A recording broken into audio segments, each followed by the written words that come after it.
Hi everybody, happy Friday. Welcome to Nighttime with Nina.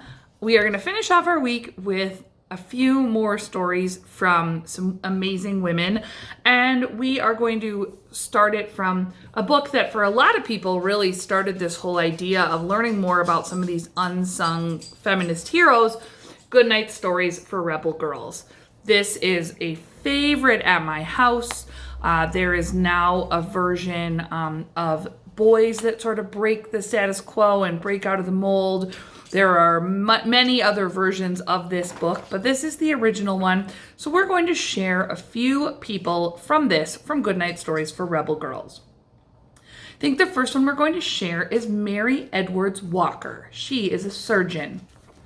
Once upon a time, there was a girl called Mary who wore whatever clothes she wanted. Boots, pants, ties, and shirts. Now, this is really unusual because it's the 1830s. So this is not what was appropriate for, or considered appropriate for women at the time. At the time, girls were expected to wear tightly laced corsets and layers of petticoats under their skirts. It was hard to move or even breathe in clothes like that. But unlike all her friends' parents, Mary's mom and dad thought that everyone, including girls, should wear whatever they liked. Her father, a self-taught country doctor, thought that all of his children would be happier and healthier in comfortable trousers and shirts, especially in the hot, humid summer. Mary was happy about that. She much preferred boys' clothes anyways. Mary, her sisters, and her brother were encouraged by their father to study. Mary wanted to be a doctor, so she attended medical school and graduated as one of the first female doctors in the United States. Mary married a fellow doctor, and she wore trousers and a coat for their wedding because she liked that outfit more than a traditional wedding dress. When the Civil War broke out, she stepped forward to serve in the Union Army. A few times, Mary was arrested for dressing in men's clothes, but to Mary, they were just clothes. She just wore what she wanted. She saved many lives during the Civil War and was awarded a Congressional Medal of Honor once it had ended. She wore the medal her whole life, on the collar of her coat, next to her tie. She actually was about 80 years old when she passed away. Almost 90. In her late 80s. And her quote is, "Let the generations know that women in uniform also guaranteed their freedom." Meaning that women were fighting in the Civil War too. Not too many, but she was there as a doctor helping out in the Civil War. And that women should be able to wear what they like. Now, we're going to do Michelle Obama, lawyer and first lady. She was born January 17th, 1964. Obviously, she is still alive. Once upon a time, there was a girl who was always afraid. Her name was Michelle Robinson, and she lived in a one-bedroom apartment in Chicago with her family. Maybe I'm not smart enough, maybe I'm not good enough, she worried, and her mother would say, "If it can be done, you can do it." "Anything is possible," said her dad. Michelle worked hard. Sometimes teachers told her she should not aim too high because her grades weren't that good. Some people said she would never achieve something big because she was just a black girl from the south side of Chicago. But Michelle chose to listen to her parents. Anything is possible, she thought. So she graduated from Harvard and became a lawyer at a big firm.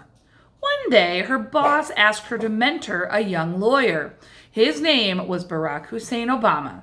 They fell in love and got married a few years later. One day, Barack told her he wanted to become president of the United States. At first, she thought he was crazy, but then she remembered, if it can be done, you can do it. So she quit her job and helped him on his campaign.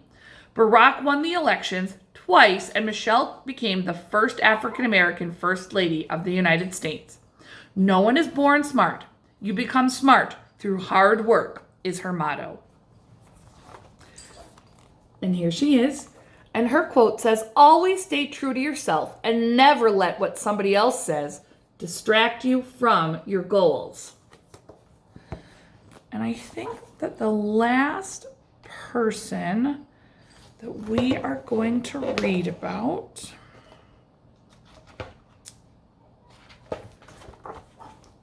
Once upon a time, there was a girl who dreamed of becoming a great lawyer. A lady lawyer, people would mock her. Don't be ridiculous. Lawyers and judges are always men. She looked around and saw that they were right. But there's no reason why that shouldn't change, she thought to herself. She applied to Harvard Law School and became one of its brightest students. Her husband was also a student at Harvard. Your wife should be home baking cookies and looking after the baby, people used to say. But her husband didn't listen. His wife was a terrible cook. And besides, he loved taking care of their daughter and was proud of his brilliant wife.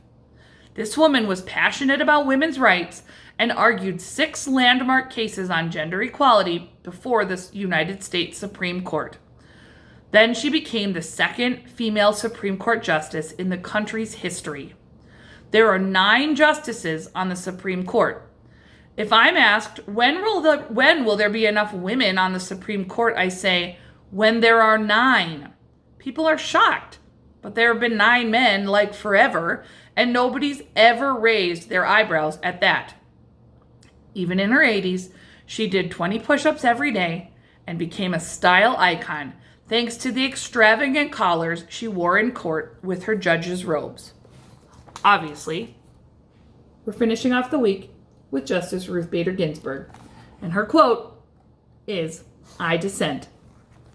So I hope that you enjoyed our little visit into the lives of some really incredible women, and I can't wait to be back with you next week to share some more books for another Nighttime with Nina. I hope this weekend you take the time to do something memorable to stand up for what you believe in or make the world a better place as well. And if you ever want to share it with me, I'd love to hear it. Have a great night.